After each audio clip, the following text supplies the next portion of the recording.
The people that I meet are saying thank you. Thank you for getting these terrorists out of the country. He has deported in just 1 month. Have you deported 22 terrorists? known and terrorists on the terrorist watch list are out of this country now. We have almost 700 gang members that have been deported out of the country in just a month. And which have been redefined as foreign terrorist organizations by the Trump 281 specific TDA members, which we know are the worst of the worst, have been taken out of this country. So everyone that has a story like Laken Riley's family or Jocelyn's family, they're extremely grateful that won't be perpetuated amongst other families. That's CBS host and internet meme for why liberal women shouldn't pretend to be journalists, Margaret Brennan, getting triggered after Secretary of Homeland Security Kristi Noem called members of violent gangs terrorists. Welcome to Nerk News. I'm Nerkish, and it looks like while liberals love changing the definitions of words like man and woman, they can't handle it when President Trump broadens the definition of a word like terrorist to include gangs of murderers who terrorize the public and take over entire apartment complexes. Here's Margaret Brennan attempting to dig up a classic liberal narrative from Trump's first term, only to have it immediately fall apart in her hands.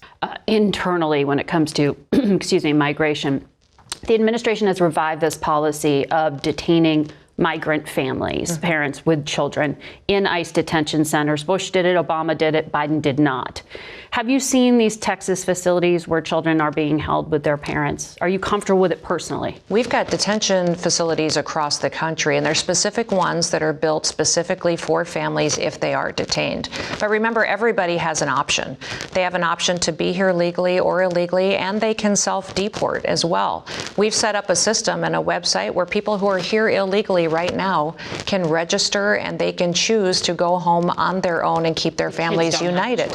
Well, the kids do have a choice. If they have parents, they make a choice to keep their families together if they want to, or not. If parents make a decision to leave their children behind, then that's a choice that they made as a family. And we need to remember that when Americans break the law and they have consequences or face a situation, they're separated from their families too. I don't believe we should prioritize people from other countries above Americans. But when it comes to reviving the policy of separating families from their children at the border, we're actually reviving it. That's what I want to ask you. President Biden didn't follow the law. He didn't follow the law in the fact that it's always been equally applied until his administration. And then he made decisions to ignore federal law in how he handled immigration and enforcement within our borders. And so today we're... nearly every clip you see of political hacks like this reveals just how little they understand about complex systems in the country. I mean, the Biden-Harris administration ignored law, opened the borders, and created an immigration issue so bad that even Democrats were starting to notice. Then they tried to fix the issue at the 11th hour, only to lose the election, partially because this is an issue that's always been important to Trump. So it's natural to assume that the uncertainty created from that kind of political environment and the potential of having a strong border president in office again might deter immigration a bit. Yet dopes like Brennan want to conclude that the current system was a success, and maybe we should stop paying attention because border crossings are down. Border crossings, they're at a 25-year low. They are. It's fantastic. There are 6,000 U.S. military personnel working at the border now. That number could go up to 9,000 by the end of the month. How long do you have to keep them there if the numbers are already dropping like this? We'll continue the partnership with the Department of Defense, but also we've got partnerships with Commerce, with the Attorney General's office. We're working every day with the Secretary of State. We'll keep them there until that border is completely secure, and we see all-time record lows of encounters. Our Border Patrol is doing fantastic work, but we're going to keep them there till the whole world gets the message that this isn't Joe Biden's world anymore. This is President Donald Trump's country, where we have a border, where we have laws, and it applies equally to everybody. I think that is what is so refreshing, is that we're not picking and choosing winners and losers anymore. Americans have to live by the law.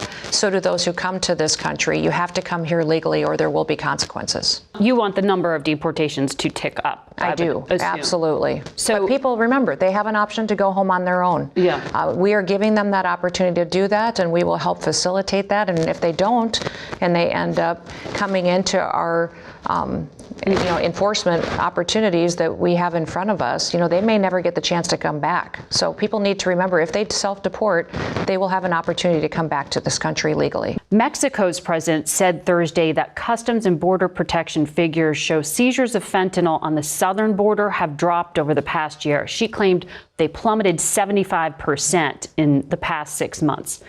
Doesn't that show the existing system is working? Because of his strong stance on tariffs, we're seeing them wanting to be better partners with us to keep our people safe. I've got to say, the people funding Brennan might want to ask for a refund, because she can't even seem to manage to score a point on Kristi Noem, who's not nearly as combative or a counterpuncher as Trump, J.D. Vance, or Tom Homan. Here's Brennan pathetically trying to trap Noem in a gotcha question about leaks at DHS. Said that you have found leakers within DHS and you're going to prosecute them. Back on February 9th, you tweeted, "The FBI is so corrupt. We will work with any and every agency to stop leaks." Were you wrong then to blame the FBI if the leaks were from within DHS? No, I think there's leakers all over throughout this government.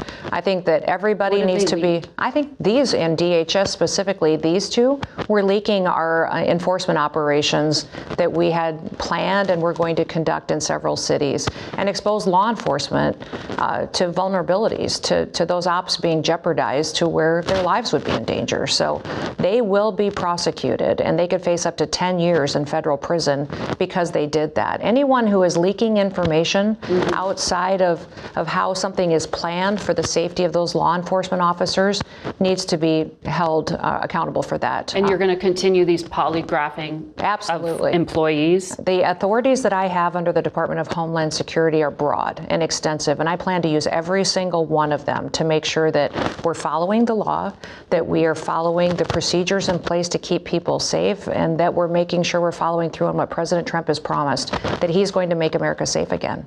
Madam Secretary, thank you for your time today. Thank you for having me.